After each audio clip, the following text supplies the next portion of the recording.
Donald ட்ரம்போடு பேச்சுவார்த்தை நடத்துவதற்கு நாங்கள் தயாராக இருக்கிறோம் என்று பகிரங்கமாக அறிவித்திருக்கிறார். கான் யூனுஸ் பகுதிகளில் கைதி பரிமாற்றம் நடந்தது. 2 பேர் அங்கே பரிமாற்றம் செய்யப்பட்ட அதே நேரம் 3வது நபரை அமெரிக்காவினால் அமைக்கப்பட்ட துறைமுகம் இங்க விடுதலை செய்யப்பட்ட 3 பேரை நீங்க பார்க்க முடியும். ரொம்ப மகிழ்ச்சியாக அவர்கள் இருக்கக்கூடிய காட்சிகள்.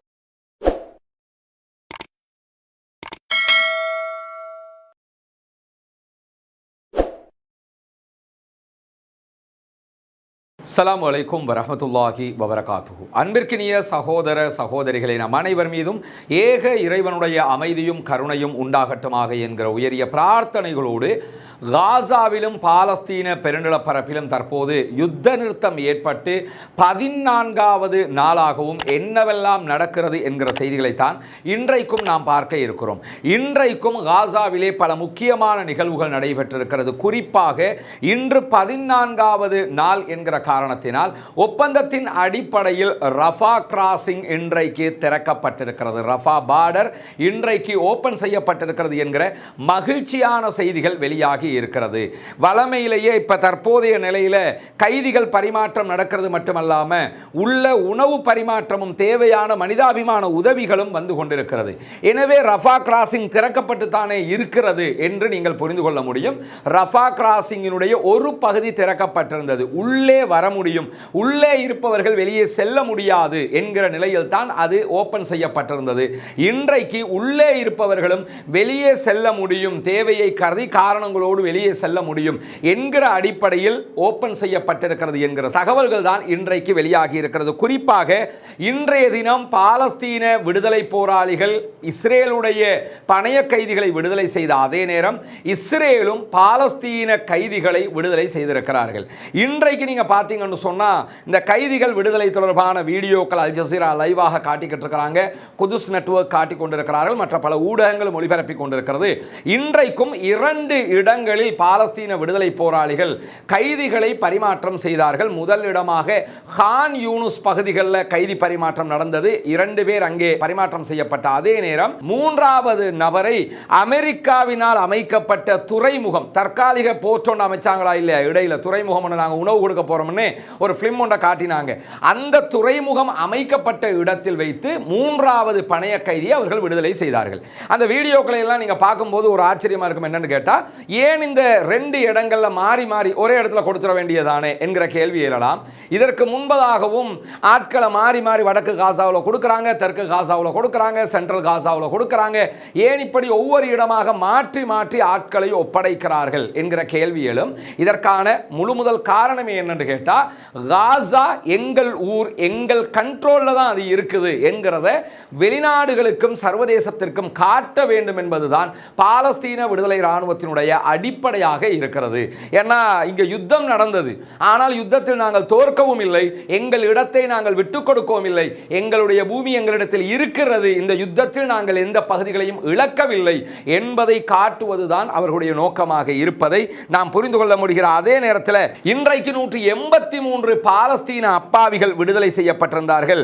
இன்றைய தினம் அவர்கள் தொடர்ந்து கட்டங்கட்டமாக விடுதலை செய்யப்பட்டார்கள். ரெட் கிராஸ் சொசைட்டியால போய் சிறைகளில் இருந்தவர்களை கொண்டு வந்து வெஸ்ட் பேங்க்ல ஒப்படைச்ச அதே நேரத்தில் வெஸ்ட் பேங்க்ல ஆல்ரெடி ஒப்படைக்கப்பட்டவர்கள், ஜெருசலம் பகுதியில் ஒப்படைக்கப்பட்டவர்கள் இன்றைக்கு காசாவுக்குள்ளும் வந்திருக்கிறார்கள்.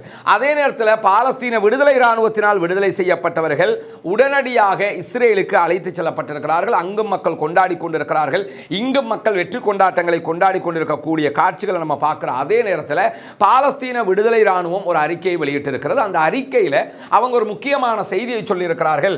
இன்றைக்கு விடுதலை செய்யப்பட்டவர்கள் தொடர்பான செய்திகள். அது இங்க விடுதலை செய்யப்பட்ட 3 பேரை நீங்க பார்க்க முடியும். ரொம்ப மகிழ்ச்சியாக அவர்கள் இருக்கக்கூடிய காட்சிகள்.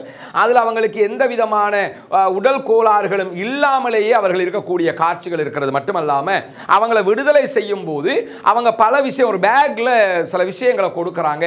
அது என்னன்னு நீங்க யோசிக்க கூடும். இன்றைக்கு அதற்கு பதில் சொல்லி இருக்கிறது பாலஸ்தீன விடுதலை அமைப்பு. அதுல என்னவெல்லாம் அவங்க கொடுக்கறாங்கன்னா, உங்களை நாங்க இந்த டேட்ல பிடிச்சோம்ங்கறத அவர்களிடத்தில் ஆல்ரெடி அவங்க எழுத்து மூலமாக உடனடியாக பெற்றிருக்கிறார்கள். விடுவிக்கும் போதும் இந்த டேட்ல நாங்கள் உங்களை விடுவிக்கிறோம் என்கிறதுக்கான ஆவணம் பப்ளிக்ல கையெழுத்தாகிறது. இரண்டாவது, ஏற்கனவே மூன்றாவது முறை கைதிகள் பரிமாற்றத்தின் போது மக்கள் அதிகமாக குவிந்ததுனால கையெழுத்துக்கள் பெற முடியாமல் இருந்த ஒரு நிலை ஏற்பட்டிருந்தது. அதற்கும் இன்றைக்கு பதில் சொல்லியிருக்கிறாங்க. என்னன்னா, நாங்கள் ஆல்ரெடி அந்த கையெழுத்தெல்லாம் எடுத்துட்டோம், அந்த இடத்துல எடுக்க முடியாமல் போச்சுன்னு இன்னைக்கு ஒரு பாரிய செட்டப் பண்ணியிருந்தாங்க. பொதுமக்கள் நிற்பதற்கென்று தனியான ஏரியாவை அரேஞ்ச் பண்ணி இந்த கைதி பரிமாற்றத்துக்கு டிஸ்டர்ப் இல்லாத விதத்தில் பெரிய மேடைகள் அமைக்கப்பட்டுத்தான் இந்த கைதிகள் பரிமாற்றம் எல்லாம் நடைபெற்றது. குறிப்பாக இந்த போர்ட் துறைமுக பகுதிகளில் விடுவிக்கப்பட்டவரை பொறுத்தவரையில் அந்த இடத்துல பின்னாடி பேனர்ல நம்ம பார்த்தோம்னு சொன்னா பாலஸ்தீன விடுதலை போராட்டத்தில் இம்முறை மரணித்த தளபதிகளுடைய புகைப்படங்கள் எல்லாம் அதில் வைக்கப்பட்டிருந்தது. ஹீப்ரு மொழியில் அறிவித்தல்கள் விடப்பட்டிருந்தது. இப்படியெல்லாம் வைத்து தான் அவங்க என்ன பண்ணாங்கன்னு கேட்டா இன்றைக்கு விடுதலை செய்தார்கள். இது எப்படி பண்ணாலும் அவங்க கொடுக்கிற பேக்ல மெடிக்கல் சர்டிபிகேட்டையும் அவர்கள் கொடுக்கிறார்கள். இவங்க வந்த நேரத்தில் என்னென்ன நோயோட வந்தாங்க, எப்படியான நிலையில வந்தாங்க, நாங்க அதுக்கு என்னென்ன ட்ரீட்மெண்ட் அவங்களுக்கு கொடுத்திருக்கிறோம், இப்போ அவங்க என்ன டேப்லெட் யூஸ் பண்றாங்க, இப்போ அவங்க கையில் இருக்கக்கூடிய மெடிசின் என்ன, அவங்க எதிர்காலத்தில் என்னென்ன மெடிசின் எடுக்கலாம், இப்பொழுது அவர்களுடைய உடல்நிலை எப்படி இருக்கிறது என்பதையெல்லாம் துல்லியமாக என்ன பண்ணியிருக்கிறாங்கன்னு கேட்டா பார்த்திருக்கிறாங்க. இதுல நம்ம கவனிக்க வேண்டிய விஷயம் என்னன்னா, பங்கருக்குள்ள ஒரு பாரிய யுத்தம், உலகத்திலேயே மிகப்பெரிய யுத்தம் நடைபெற்று வருகிறது. மிக பிரம்மாண்டமான தாக்குதல்களை இஸ்ரேல் செய்து கொண்டிருக்கிறது. இந்த நேரத்திலும் அவர்களுடைய மக்களை அவங்க பாதுகாத்து கொண்டிருக்கிறாங்கன்னா அது ஆச்சரியமாக இல்லையா? எதிரிகளை தான் நம்ம பிடிச்சிருக்கிறோம், நம்ம மக்களை கொத்து கொத்தா கொண்டுகிட்டு இருக்கிறாங்க. இருந்தாலும் பணைய கைதிகள் தான். மார்க்கம் காட்டிய அடிப்படையில் அவர்கள் பாதுகாக்கப்பட வேண்டியவர்கள் என்று உயிரோட மட்டும் பாதுகாக்கல, அதையும் தாண்டி அவர்களுக்கு தேவையான எல்லா மருத்துவ சிகிச்சைகளையும் கொடுத்திருக்கிறார்கள். அந்த புகைப்படங்களை நீங்க பார்க்கலாம், எவ்வளவு மகிழ்ச்சியாக வருகிறார்கள் என்று. ஆனால் இப்படியான மகிழ்ச்சிகளில் பாலஸ்தீன மக்கள் விடுவிக்கப்படுவதை நீங்கள் பார்க்க முடியாது. ஏன்னா அவங்களுக்கு ரொம்ப தொல்லைகள் கொடுத்திருக்கிறார்கள். அது மட்டுமல்லாமல் இன்றைய விடுதலையை பொறுத்தவரையில் இரண்டாம் கட்டமாக துறைமுக பகுதிகளில் விடுவிக்கப்பட்டது போல முதல் கட்டம் கான் யூனுஸ்ல இருக்கக்கூடிய சலாஹுத்தீன் தெருவை எட்டியுள்ள சதுக்கத்தில் வச்சு தான் வழங்கப்பட்டது. இதில் நீங்க கவனிக்கலாம், இந்த கான் யூனுஸ்ல இருக்கக்கூடிய சலாஹுத்தீன் தெரு வழியாகத்தான் இரண்டாம் கட்டமாக இஸ்ரேல் தாக்குதலை நடக்கும் போது தரைப்படைகள் உள்ளே நுழைந்தது என்பதையும் நாம் இந்த இடத்திலே நினைவுறுத்திக் கொள்ள வேண்டியிருக்கிறது. இன்னைக்கும் ஆயிரக்கணக்கான இராணுவத்தினர் களத்திலே நின்றார்கள். அது துறைமுகம் பகுதியாக இருந்தாலும் சரி, கான் யூனுஸ் பகுதிகளாக இருந்தாலும் சரி, அவர்களுடைய வெஹிக்கிள் எல்லாம் பார்த்தீங்கன்னா ஒவ்வொரு நாளும் ஒவ்வொரு விதமான வெஹிக்கிள் அவங்க வர்றதை கவனிக்க முடிகிறது. இன்றைக்கும் பிரபலமான வெஹிக்கிள்களில், பிரம்மாண்டமான வெஹிக்கிள்களில் அவங்க வந்தாங்க. அவங்களுடைய கையில் இருக்கக்கூடிய ஆயுதங்களாக இருக்கலாம், அவங்களுடைய நடைமுறை பாவனையாக இருக்கலாம், அவங்களுடைய சீருடைகளாக இருக்கலாம், எல்லாமே ஒரு தொடர்ந்து பயிற்சி எடுக்க ஒரு ரஷ்யாவோட ராணுவம் மாதிரி, யுஎஸ் ராணுவம் மாதிரி அந்த மாதிரி இருக்கிறாங்க. அப்ப இதெல்லாம் எப்படி சாத்தியம் என்பது ஆச்சரியமான ஒரு விஷயமாக இருக்கிறது. இந்த நேரத்தில் தான் இஸ்ரேலிய பிரதமர் பெஞ்சமின் நெத்தன்யாகுவினுடைய அலுவலகம் ஒரு அறிவித்தலை விடுத்திருக்கிறார்கள். அதில் அவங்க என்ன சொல்றாங்கன்னா, அனைத்து பணைய கைதிகளையும் விடுவிக்கிற நோக்கத்தில் தான் நாங்கள் இருக்கிறோம் என்பதை இன்றைக்கு அறிவித்திருக்கிறது. மட்டுமல்லாமல் இன்றைக்கு விடுதலை செய்யப்பட்ட அத்தனை பேரும் உடனடியாக இஸ்ரேலுக்கு கொண்டு வரப்பட்டிருக்கிறார்கள் என்கிற செய்திகளும் இன்றைக்கு வெளியிடப்பட்டிருக்கிறார். அதே நேரம் இன்றைய தினம் விடுதலை செய்யப்பட்ட பாலஸ்தீன மக்கள் சற்று முன்னால் கான் யூனுஸிற்கு வந்திருக்கிறார்கள் என்கிற செய்திகளும் வெளியாகி இருக்கிறது. இங்க நீங்க பார்க்கலாம், கான் யூனுஸுக்கு அவங்க வரக்கூடிய காட்சிகள், இந்த காட்சிகளில் நீங்க பார்க்க முடியும். அவங்களை ஆரம்பமாக வண்டியில ஏற்றிக்கிட்டு வெஸ்ட் பேங்க் பகுதிகளால் வர காட்சி தான் இந்த காட்சிகள். அவங்க காசாவுக்குள்ள வந்த காட்சிகள். கொண்டு வரப்பட்டவர்கள் கான் யூனுஸ்ல இருக்கக்கூடிய ஐரோப்பிய மருத்துவமனையில் வைத்து சிகிச்சை அளிக்கப்படுகிறார்கள், செக்அப் பண்ணப்படுறாங்கங்கிற நிலையில தான் இந்த விடுவிக்கப்பட்டிருக்கக்கூடிய சகோதர சகோதரிகள் மத்தியில் பட்டினியால் அவர்கள் ரொம்ப உடல்நிலை பாதிக்கப்பட்டிருக்கிறதாக இன்றைக்கு மருத்துவர்கள் அறிவித்திருக்கிறார்கள். அது மட்டுமல்லாமல் நிறைய உடல் முழுவதும் சொறி, இறங்கு, புண்ணு ஏற்பட்டிருக்கிறதாக சொல்லப்படுகிறது. ஏன்னா வதை முகாமில் தான் அவங்க வைக்கப்பட்டாங்க. அவர்களுக்கு மிக கொடுமையான தண்டனைகள் கொடுக்கப்பட்டிருக்கிறது, வதை செய்யப்பட்டிருக்கிறது என்றும், உடல் முழுவதும் புண்ணும் சிறங்கும் அது மாதிரியான நிலைகள் இருப்பதாக சொல்லப்படுகிறது. அதே நேரம் மிக கொடுமையாக அவர்கள் அடிக்கப்பட்டிருக்கிறார்கள், தாக்கப்பட்டிருக்கிறார்கள். பல நாட்கள் இப்படி தாக்கப்பட்ட காரணத்தினால நிறைய பேருடைய விழா எலும்புகள் உட்பட்ட பல எலும்புகள் உடைந்திருப்பதாகவும் சொல்லப்படுகிறது. இப்படியான நிலையில தான் இவங்க உள்ள வருகிற அதே நேரம் உள்ள இருந்து 50 பேர் வெளியேறுகிறார்கள் இன்றைய தினம் மருத்துவ சிகிச்சைகளுக்காக.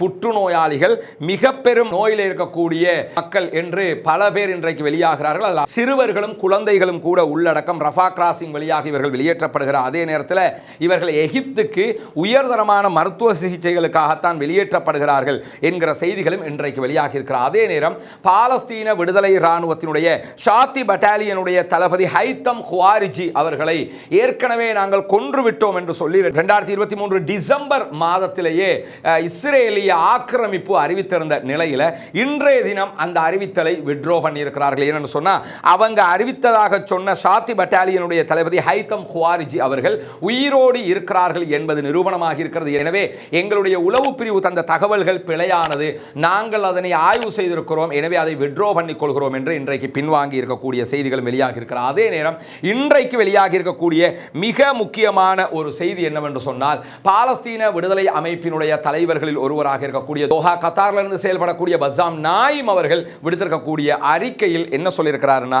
டொனால்ட் ட்ரம்போடு பேச்சுவார்த்தை நடத்துவதற்கு நாங்கள் தயாராக இருக்கிறோம் என்று பகிரங்கமாக அறிவித்திருக்கிறார்.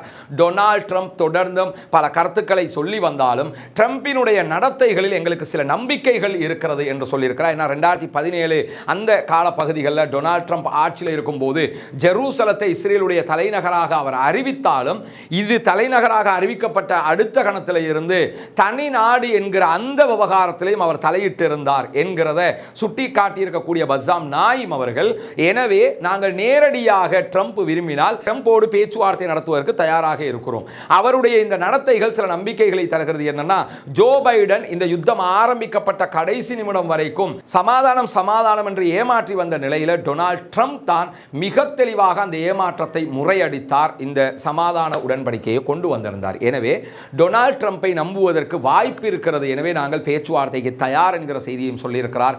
பொறுத்திருந்து பார்ப்போம் ட்ரம்ப் இதற்கு என்ன பதில் சொல்ல போகிறார் என்பதை. அப்படியான ஒரு பேச்சுவார்த்தை நடைபெற்றால் நம்ம ஏற்கனவே சொல்ற மாதிரி தான் ட்ரம்பை நம்ம எக்ஸ்பெக்ட் பண்ண முடியாது, எப்படியான ஒரு ஆளுங்கிறத கணிக்க முடியாத ஒரு ஆளு திடுதிப்புன்னு பாலஸ்தீனுக்கு சுதந்திரம் கொடுங்கன்னு சொன்னாலும் வாய்ப்பு இருக்கிறது. ஏன்னா பிஸ்னஸ் மேன் பிஸ்னஸாக தான் பார்ப்பார், சும்மா இஸ்ரேலுக்கு ஆயுதத்தை கொடுத்துக்கிட்டு இருக்க முடியாது. எனவே என்ன பார்க்குறதுன்னு அரபு நாடுகளோட ஒரு பேச்சுவார்த்தை நடத்தி நீ இஸ்ரேலை அங்கீகரிச்சுக்கிறேன், பாலஸ்தீனத்தை அங்கீகரிச்சுக்கிறோம் இந்த கொடுத்தாலும் வாய்ப்பு இருக்கிறது. ரொம்ப நெருக்கத்தில் தான் இந்த பேச்சுவார்த்தைகள் இருக்கிறது என்பது புரிய முடிகிறது.